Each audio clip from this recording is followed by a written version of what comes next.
In 2005, UK residents drank over 1 billion litres of wine. It may have reached their table in a bottle, but it began life in a barrel. At this traditional German barrel manufacturer, they're making one that can hold about 225 litres. The cooper who makes the barrel will need 3 lengths of wood. He'll split them into 4 pieces and use that to make the planks he needs. Now, making a barrel isn't just about sawing wood into planks and sticking them together. You'll end up with a square barrel for a start. Another problem with just sawing up your wood is the tree's pores. When the tree was growing, they would help carry nutrients to the leaves and branches. However, once it's cut down, the pores become just holes in the wood. The planks must therefore be cut with the grain of the wood to stop the barrel's contents leaking out over time. Traditionally, oak is used to make barrels because it's strong, and the chemicals it releases help it to improve the quality and flavour of the wine. To make staves from the planks, they're sanded down first. The ends are then sawn off at an angle to help shape them. If you want a proper barrel shape, the staves must be wider in the middle and narrower towards the ends. It takes a master cooper years of experience to be able to achieve this by hand.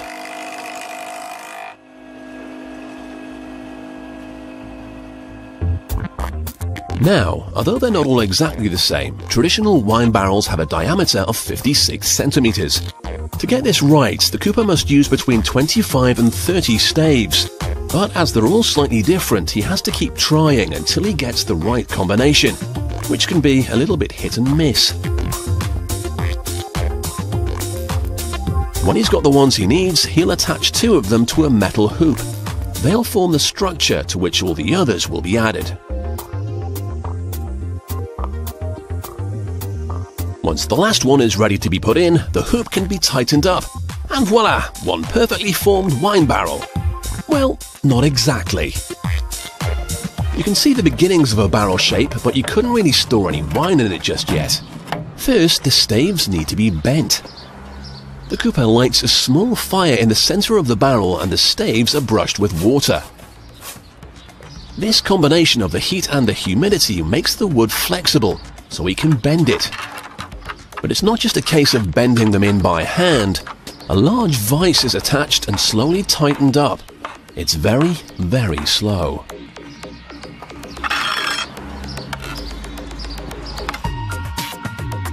After about 2 hours of tightening, you can actually see the barrel shape, even though it doesn't have a top or bottom yet. Next, the cooper will toast the interior. What the cooper is doing here will have a really big impact on the flavour of the wine stored in this barrel. A small fire is lit to singe the wood.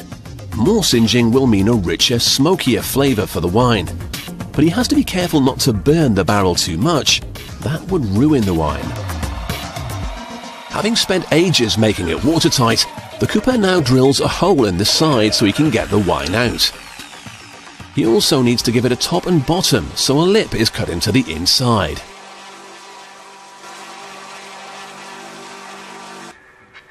The cooper then measures out the diameter using a pair of compasses.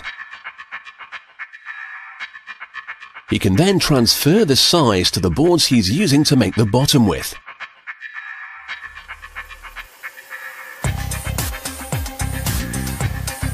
It's then time to turn on his trusty saw and cut out a perfect circle for the bottom of the barrel.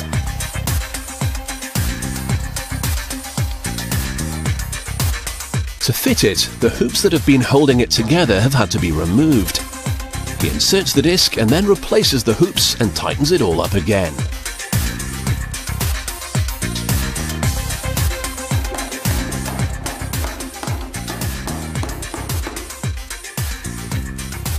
Then, just to be sure it really will be waterproof, he sticks straw into the gaps between each stave.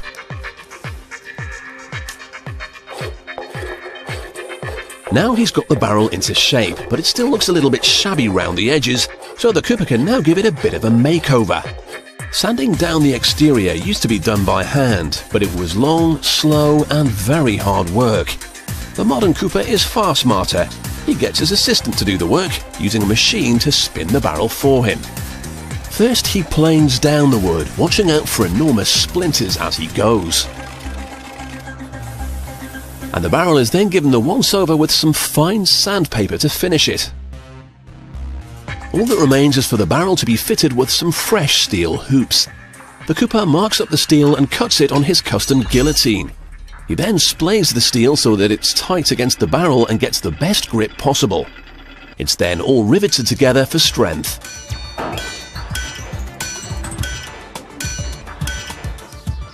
The hoops are now fitted to the barrel and hammered firmly into place.